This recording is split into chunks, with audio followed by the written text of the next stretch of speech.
استاد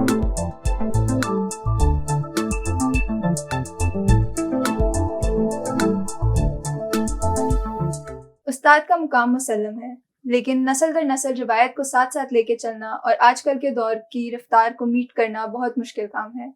ہم دیکھتے ہیں کہ مشرقی معاشرے میں روایت کی پاسداری عورت کا ہی کام ہے، لیکن ایک عورت اور استاد ہونا ساتھ ساتھ کیا معنی رکھتے ہیں؟ اس کے لیے ہمارے ساتھ آج موجود ہیں ایک ایسی شخصیت جو کہ عورت ہونے کے ساتھ ساتھ ایک استاد بھی ہیں۔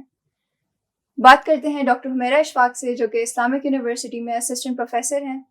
جی ڈاکٹر صاحبہ، کیسی ہیں آپ؟ جی شکر اللہ پاک کا۔ بہت بہت شکریہ، آپ نے آج ہمیں جوائن کیا، اور ہم جاننا چاہیں گے آپ کے بارے میں اور آپ کی جو ایجوکیشن سیکٹر میں نوجوان نسل کے ساتھ انٹریکشن ہے اس کے بارے میں۔ بہت شکریہ۔ سب سے پہلے تو میں اس بات پر شکر گزار ہوں کہ STPI نے مجھے یہاں پر بلایا، اور STPI ایک ایسا ادارہ ہے جہاں پر ریسرچ کو اس طریقے سے پروموٹ کیا جاتا ہے کہ جو سوسائٹی کے لیے ایک مفید ترین عمل ہو سکتا ہے جہاں پر تحقیق کا۔ تو ایک استاد کی حیثیت سے بھی میں، آپ نے سوال کیا، لیکن میں STPI کے ساتھ اپنی ایسوسیشن کو ایک شاگرد کی طرح سے بھی سمجھتی ہوں کہ یہاں پر میں نے بہت کچھ سیکھا۔ یہاں پر جس پائے کی ریسرچ ہوتی ہے، جس طرح کے لوگ ہیں، ان سے رویوں سے لے کر ان کے علمی قد کاٹ تک سب چیزوں سے میں نے بہت رہنمائی لی۔ یونیورسٹی میں چونکہ جس ایج گروپ کو ہم لوگ پڑھا رہے ہیں وہ ایک میچور ایج گروپ ہوتا ہے، ایک ایسا ایج گروپ جس میں تقریباً بلوغت سے آگے کی وہ سٹیج ہوتی ہے، جس میں بچوں کے ابھی ایموشنز تو ڈیولپ ہو چکے ہوتے ہیں، لیکن جذباتی لحاظ سے وہ ابھی اپنی کیریئر کو ڈیسائیڈ کرنے کی پوزیشن میں نہیں ہوتے، ابھی ایک طرح سے را مٹیریل ہوتے ہیں کسی حد تک۔ تو ان کو ان سے انٹریکٹ کرنا آپ کی ٹو وے لرننگ ہوتی ہے، کیونکہ وہ ایک اور طرح کے بیک گراؤنڈ سے آئے ہوتے ہیں، ہم ان کو اور طرح سے لیڈ کر رہے ہوتے ہیں۔ تو آج کل کی نوجوان نسل بلا شبہ بے انتہا ذہین، بے انتہا ٹیلنٹڈ اور بہت کچھ کرنا چاہتی ہے۔ تو اب ان کے اس جو اندر کا وہ پیشن ہے اس کو اسٹریم لائن کرنا، ان کو ایک درست سمت دینا، دراصل یہ استاد کا کام ہے۔ تو ابھی کا استاد اس کو بھی اپنے پورے جو ایک روایتی سینیریو ہے ٹیچنگ کا، اس کو بدلنے کی ضرورت ہے، اور وہ طالب علموں کے مطابق اپنے جو پائیدان سے تھوڑا نیچے اتر کر اس سے طالب علموں کے ذہنوں کے قریب ہونا ہوگا، اور ان کے دل کو، ان کے دماغ کو، ان کے جذبات کو، ان کے ٹیلنٹ کو ایک طرح سے پالش کر کے اس کو اسٹریم لائن کرنا ہوگا۔ تو یہ میں سمجھتی ہوں کہ ایک استاد کے لیے بھی ایک لرننگ کا فیز ہے، اور لرننگ زندگی بھر کی ہوتی ہے، اور جیسے کہ کہا گیا ہے اسلام میں بھی علم حاصل کرنے کو عمر بھر کا تجربہ کہا گیا ہے۔ تو یہ ضروری ہے کہ ہم استاد بھی اپنے آپ کو ایجوکیٹ کریں وقت کے ساتھ، حالات کے ساتھ، اور جدید تقاضوں کے مطابق۔ تو آپ کو کیا لگتا ہے کہ آج کل کا جو ایجوکیشن سسٹم ہے وہ اس نوجوان نسل کے رویوں پر، ان کی ذہنیت پر کیا اثر ڈال رہی ہے؟ ایک اس ملک کی تھوڑی سی ایک یوں سمجھیے کہ بدقسمتی اس حوالے سے رہی ہے کہ دنیا جس طریقے سے تیزی کے ساتھ آگے بڑھ رہی ہے، ہمارے ایجوکیشنل سیکٹر میں کریکولم اور ہماری ٹیچنگ میتھڈالوجیز ابھی اس طریقے سے ریوائز نہیں ہو پا رہی۔ اچھا، پھر آپ جانتے ہیں اس بات کو کہ ہمارے اسی ملک میں ہی کئی نظام تعلیم چل رہے ہیں، مدارس کا نظام تعلیم ہے،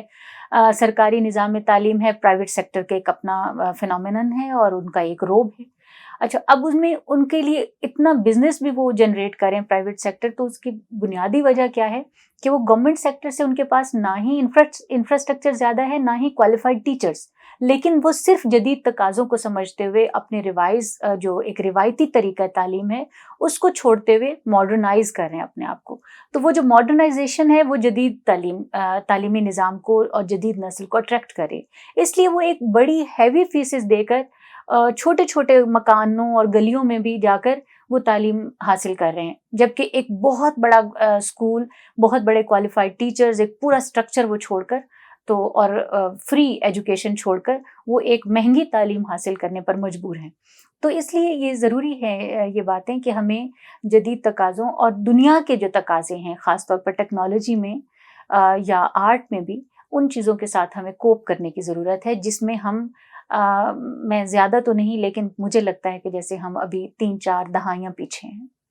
تو آپ کی کیا سجیشنز ہیں اس حوالے سے کہ کس طریقے سے ایجوکیشن سسٹم کو مولڈ کیا جا سکتا ہے؟ ایجوکیشن سسٹم جو ہمارا ہے اس میں ہمیں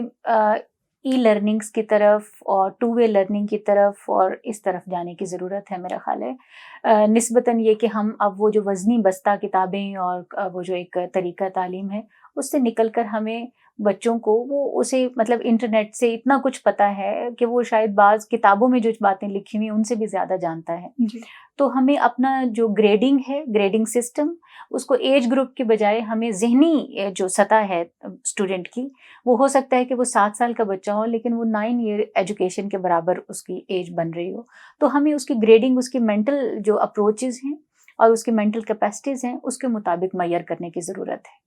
اور ہمارا جو پھر ماشاءاللہ سے نظام امتحانات ہے وہ تو پھر بالکل ایک مزاحیہ سی صورتحال اختیار کر گیا ہے کہ جہاں پر 100% مارکس ہیں، چیزیں ہیں. تو یعنی ہم بچوں کو اس طرح سے جیسے ان کی اسیسمنٹ ہونی چاہیے، وہ اسیسمنٹ ہم بڑے عجیب طریقے سے کر رہے ہیں. اور ایک نمبروں کی ایک ایسی دوڑ ہے کہ جس میں سیلف گرومنگ کا کچھ پتہ نہیں، جو ماڈرن ٹیکنیکس ہیں ان کا کچھ پتہ نہیں، بچے کے اندر کی جو اوریجنلٹی ہے ہم اسے ختم کر کے بس 2 + 2 = 4 سکھا کر تو ہم 2 + 2 = 5 کی طرف اس کو جانے سے روک رہے ہیں. تو جو مینلی سسٹم ہے کہ بچے کو سوال کرنا سکھانا چاہیے اور سوال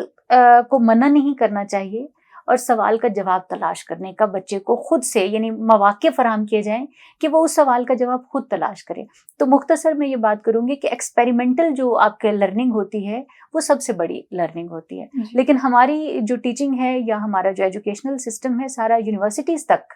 اس میں تجرباتی تعلیم نہیں ہے، بلکہ اس میں ہم یعنی تھیوریٹیکل ابھی زیادہ ہیں، ایکسپیریمنٹل لرننگس کی طرف ہم نہیں جا رہے.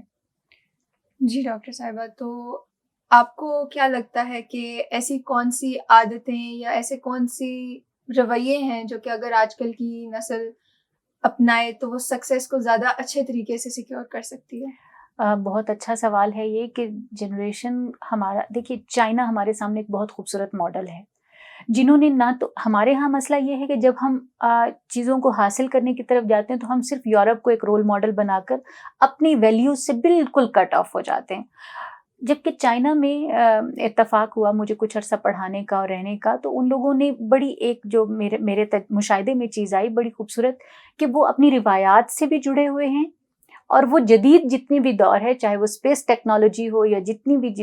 جدید ترین تعلیمی معیارات ہوں، ان پر بھی وہ پورا اتر ہیں. لیکن ان چیزوں نے ان کے ذاتی زندگی، ان کی گھریلو زندگی، ان کے بیہیویئرز، ان کو انہوں نے اسی طرح سے اپنے کلچر کے ساتھ جوڑ کر رکھا ہے. ہمارے ہاں جو پرائیویٹ سیکٹر ہے وہ ایجوکیٹ تو بہت اچھا کرتا ہے لیکن وہ ہماری روٹس کو کاٹ دیتا ہے. تو نوجوان نسل کو سب سے پہلے اپنی ایتھنک ہونے پر، اپنے علاقائی جو ہماری ایک نالج ہے اس کے اوپر پہلے عبور ہونا چاہیے. یعنی ہم شاید فرانس کے بارے میں زیادہ جانتے ہیں لیکن ہم جس ضلع، موضع، تحصیل میں پیدا ہوئے ہیں ہماری نوجوان نسل اس کے بارے میں نہیں جانتی. تو اس لیے ضروری ہے کہ ہم اپنی گرد و پیش سے بھی اسی طرح واقف ہوں. تو باقی تو لرننگ کے لیے تو عمر پڑی ہے. جی ڈاکٹر صاحبہ، بہت شکریہ، آپ نے آج ہمیں ٹائم دیا اور امید کرتے ہیں ہم آپ سے دوبارہ ملیں گے.